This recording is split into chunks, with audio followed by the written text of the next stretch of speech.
Hey everyone, welcome back to Code in Silicon. Today, before we dive into our session, bringing it all together, a capstone project. Let's review one of the most powerful concepts in programming, loops. And stick around because by the end of this video we're going to build a complete rock, paper, scissors game from scratch. We're making your code work smarter, not harder. Let's get into it.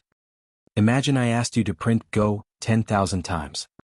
You wouldn't write the code 10,000 times. That's why loops exist. They let you tell the computer, do this one thing but repeat it over and over until I say stop.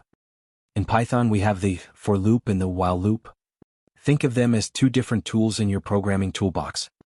A for loop is for when you know how many times to repeat, and a while loop is for when you need to repeat until a certain condition is met. Alright? Now for the most exciting part. We're going to build a complete rock, paper, scissors game from scratch. This project is the grand finale, bringing together everything we've learned, variables, conditionals, and loops. Let's jump right into the code. First, we'll import the random module so the computer can make a choice.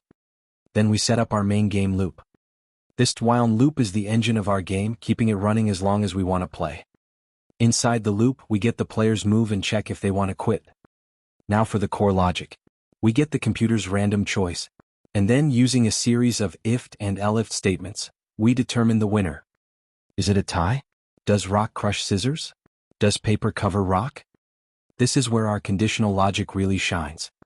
And there you have it, a fully functional game.